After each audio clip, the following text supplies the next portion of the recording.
Welcome to my 30-second tutoring session in A-level chemistry. In this video, I will talk about hydrogen bonding, discuss the basic principles involved in hydrogen bonding, and most importantly, I'll explain the reasons and requirements for hydrogen bonding. Please take a moment to watch my previous videos on topics: periodic trends in atomic size, periodic trends in electronegativity, shielding effect, and effective nuclear charge. These videos will provide you with a better understanding of this video content. Don't forget to subscribe my channel, share, like, comment, and watch my full videos. Let me begin with the electronic structure of hydrogen atom. Hydrogen atom, a central nucleus with only one proton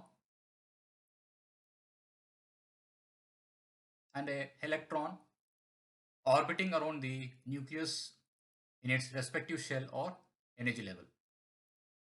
Remember, hydrogen atom has only one proton in its nucleus.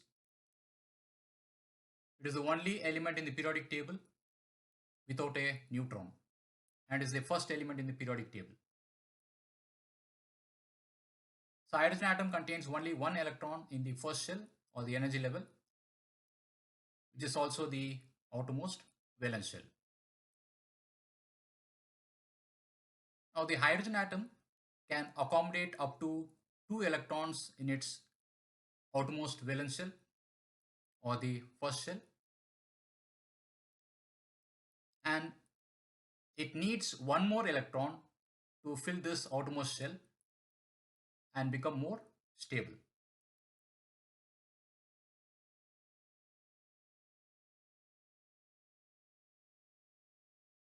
So the hydrogen atom craves for one more electron in order to fill this outermost valence shell in order to attain higher stability. And it combines with other elements like carbon, sulfur, oxygen, nitrogen, phosphorus, and many more elements including hydrogen in order to attain this stability. And it does so by covalent bond formation. And it is because of this that hydrogen atom is highly reactive and unstable in nature. The electronic configuration of hydrogen is 1s1, and it needs one more electron in order to fill this outermost shell in order to attain the stable electronic configuration of 1s2.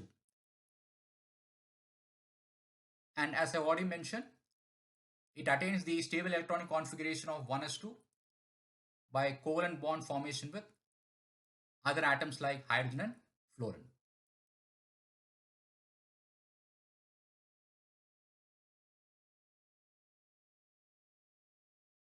So hydrogen atom, it combines with another hydrogen atom by mutual sharing of pair of electrons, resulting in formation of molecular hydrogen, that is hydrogen gas, resulting in a stable electronic configuration of 1s2. Now hydrogen, it does not exist in the elemental form, rather it exists in the diatomic form, that is it exists as a diatomic molecule.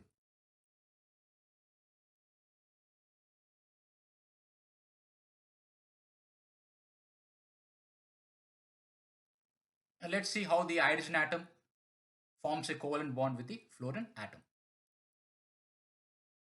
So hydrogen atom contains only one proton in its nucleus with the electron orbiting around the nucleus in its respective shell or energy level.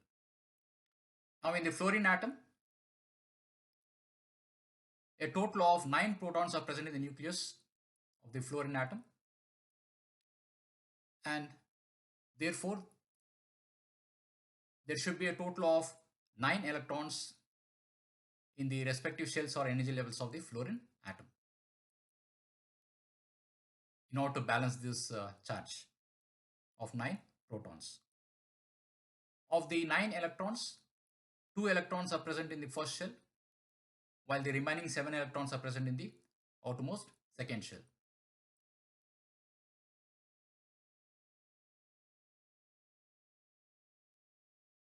And this will be the valence shell, where the rest of the seven electrons are present. I have color coded the electrons. The electrons highlighted in red are the inner core electrons. The inner core electrons do not participate in the covalent bond formation. The electrons highlighted in blue are the lone pair or non-bonding electrons. They do not participate in the covalent bond formation, but they do participate in non-covalent interactions like hydrogen bonding. Electrons highlighted in green are the bonding electrons. They participate in covalent bond formation, and here in this case they are also called as shared pair of bonding valence electrons. Now there is a strong electrostatic force of attraction between the 9 nuclear protons of the fluorine atom and the shared pair of bonding valence electrons. And this leads to high effective nuclear charge. Or you can say there is increase in the effective nuclear charge.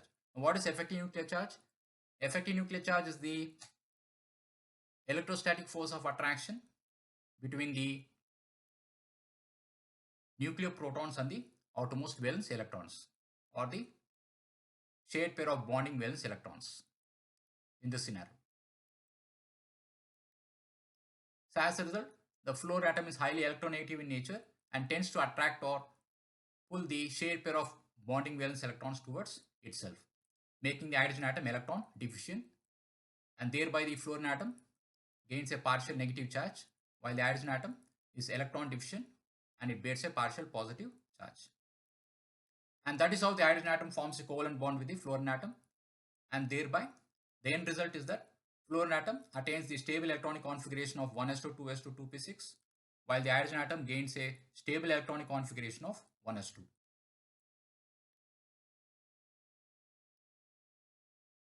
Now the electronegativity value of fluorine is 4, while the electronegativity value of hydrogen is 2.1. Because of the greater electronegativity value of fluorine, it tends to pull or attract the shared pair of bonded electrons with the hydrogen atom, and thereby the electronegativity fluorine atom gains a partial negative charge, while the hydrogen atom bears a partial positive charge because it is electron deficient. So the electron density is concentrated more in the fluorine atom, leaving the hydrogen atom electron deficient. The covalent bond formation between the fluorine and the hydrogen atom is shown by a solid line, and the arrow pointing towards the fluorine atom indicates that the shared pair of electrons between the fluorine and hydrogen atom is attracted, or it is pulled closer to the fluorine atom, making the fluorine atom electron rich with a partial negative charge, making the hydrogen atom electron deficient with a partial positive charge. This is general formula to depict the hydrogen bond donor,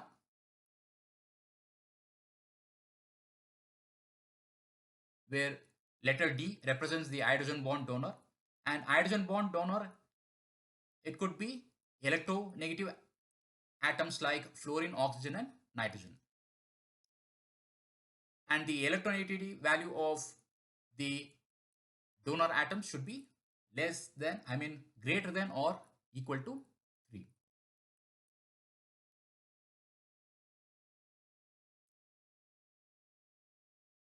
So here you see the general representation of hydrogen bond formation between the electron deficient hydrogen atom bearing a partial positive charge and a electronegative atom with lone pair of electrons. So here the hydrogen bond acceptor is represented by letter A, and the hydrogen bond acceptor A, it could be any electronegative atoms like oxygen, nitrogen and fluorine with lone pair of electrons. And most importantly, the electronegativity value of these atoms should be greater than or equal to 3. And that is how you find the hydrogen bond formation between the hydrogen fluoride molecules. Now the fluorine atom has a high electronegativity value of 4 in the periodic table because of low shielding, high effective nuclear charge and smaller atomic size. So because of the nuclear protons, there is 9 nuclear protons present in the nucleus of fluorine atom, it tends to attract the shared pair of bonding valence electrons, and thereby it draws or pulls the electrons towards itself. So shielding, effective nuclear charge and smaller atomic size makes the fluorine atom highly electronegative in nature.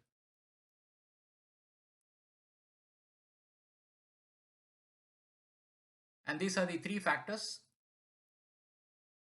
affecting the fluorine electronegativity in the hydrogen fluoride. Now, what are the requirements for hydrogen bond formation? Now, there are 2 requirements for hydrogen bond formation. One is the hydrogen bond donor and the other is the hydrogen bond acceptor. So, for hydrogen bond formation, both hydrogen bond donor as well as hydrogen bond acceptor should be present. In the hydrogen bond donor, the hydrogen atom is covalently bonded to electronegative donor atom D, and in the hydrogen bond acceptor, you find electronegative atom A, acceptor atom A with lone pair of electrons. Now D represents the electronegative donor atoms like nitrogen, oxygen and fluorine. The solid line represents the covalent bond, and the hydrogen atom with a partial positive charge represents the D-shielded hydrogen. Now the dotted line, what you see here, it represents the hydrogen bond formed between the electron deficient hydrogen atom and the electron rich hydrogen bond acceptor atom with lone pair of electrons. Now for the effective hydrogen bond formation between the electron deficient hydrogen atom and the electronegative acceptor atom with lone pair of electrons, the separation should be less than or equal to 3 angstroms. So for effective hydrogen bond formation, the separation should be less than or equal to 3 angstroms. And that will lead to a strong and effective hydrogen bond formation. And A represents the electronegative acceptor atoms with lone pair of electrons. And these atoms could be nitrogen, oxygen and fluorine. Now in case of hydrogen bond acceptor, it should be an electron rich Lewis base with lone pair of electrons, like in case of ammonia molecule. Now in case of ammonia molecule, you find lone pair of electron on the nitrogen atom, and thereby ammonia acts as a electron rich Lewis base because it can donate the lone pair of electrons to the hydrogen atom, that is electron deficient in nature. So here's a representation, general representation of hydrogen bond formation. And here you find both the donor and the acceptor atom is oxygen atom, which is electronegative in nature. So as a specific example, you find the hydrogen bond formation between methanol molecule and acetone molecule. Now what are the requirements for hydrogen bonding? As we've already seen, for hydrogen bond formation, you need hydrogen bond donor as well as hydrogen bond acceptor. Now, what if this requirement is not met with? What happens? Let's study this with a suitable example. Now, hydrogen bonds are formed by ammonia molecules, but not by phosphine. So, why is that? Let's find out. Now, we know that the electronegativity value of both hydrogen bond donor atom as well as hydrogen bond acceptor atom should be greater than or equal to 3. So this is the most important requirement for both the donor as well as the acceptor. You find hydrogen bond formation between the ammonia molecules. Why ammonia molecules indulge themselves in hydrogen bond? Because they meet this requirement. Now, in case of ammonia molecule, you find that the nitrogen atom has an electronegativity value of 3, while hydrogen it is 2.1. And this leads to a polar molecule. Or you can say you find polarity in the ammonia molecule. Why? Because you find polar NH bonds in case of ammonia molecule, and that leads to a dipole moment of 1.47. And why the NH bonds in ammonia molecule is polar in nature? Because the electronegative nitrogen atom, because of its electronegative nature, it tends to pull or attract the shared pair of electrons with the hydrogen atom, making the hydrogen atom electron deficient, and the electron deficient hydrogen atom with partial positive charge engages itself with a hydrogen bond with the neighboring ammonia molecule. That is, it engages itself in the hydrogen bond formation with the electronegative nitrogen atom with lone pair of electrons. And that is how hydrogen bonding is formed between ammonia molecules. Now, what happens in case of phosphine molecules? Do you find hydrogen bonding between the phosphine molecules? Let's examine. Now, in case of phosphine molecule, the electronegativity value of phosphorus is 2.1, which is similar to that of hydrogen. So even the hydrogen atom has a electronegativity value of 2.1. And as a result, there is no polarity in the phosphine molecule. Why there is no polarity in the phosphine molecule? Because you don't find any polar bonds. Or you can say you find non-polar pH bonds in case of phosphine molecule. And that is why it is non-polar, or you don't find any polarity.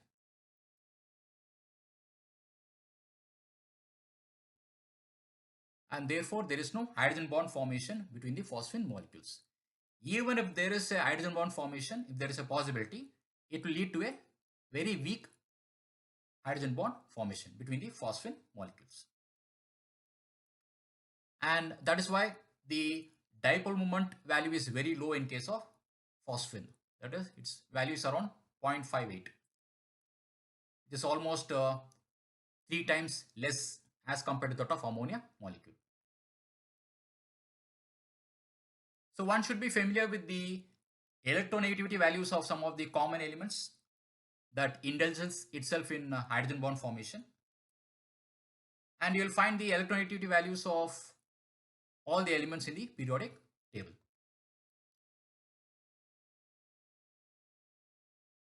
Now moving on to the next question, what caused the formation of a hydrogen bond? Now in case of ammonia molecules, we have seen that there is hydrogen bond formation.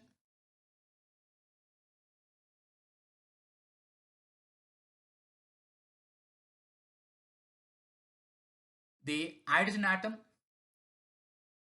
in the ammonia molecule, it is de-shielded, or you can say the hydrogen's proton is de-shielded.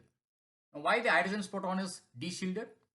Because the electronegative nitrogen atom, it tends to pull or attract the shared pair of electrons closer to itself, making the hydrogen atom electron deficient. And that is how the hydrogen's proton is de-shielded. Now, once the hydrogen's proton is completely exposed, the electron deficient hydrogen atom, it tends to form hydrogen bond with any electronegative atom in close proximity with lone pair of electrons.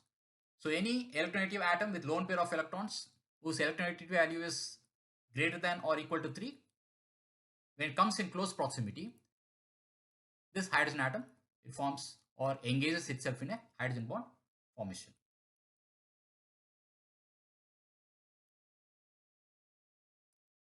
And the separation between the electron deficient hydrogen atom with partial positive charge and the electron rich nitrogen atom with lone pair of electrons should be less than or equal to 3 angstroms. So you can find effective hydrogen bond formation only when the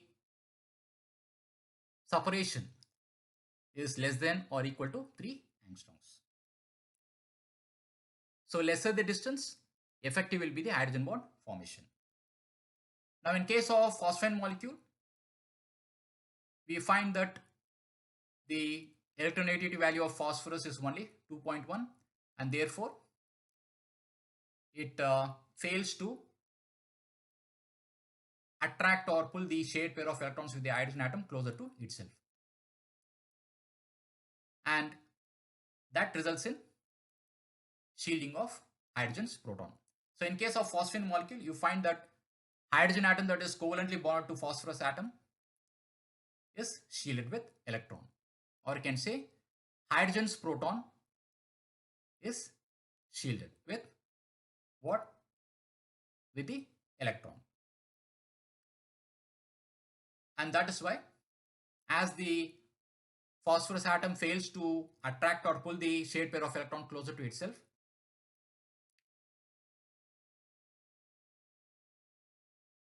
the hydrogen atom is not electron deficient. So hydrogen atom is not bearing a partial positive charge because phosphorus atom has completely failed in pulling the shared pair of electrons closer to itself. And because of this, there is no hydrogen bond formation with the neighboring phosphine molecules. And even if there is hydrogen bond formation, because due to the lone pair of electrons on the phosphorus atom, it will be a very weak hydrogen bond. So in a nutshell, hydrogen bond is a dipole-dipole interaction or dipole-dipole attraction or intermolecular force between a electron deficient hydrogen atom that is covalently bonded to an electronegative atom in one molecule with the electronegative atom of another molecule. Thank you so much for watching my video. I hope you enjoyed it, and I'll meet you in my next interesting tutoring session.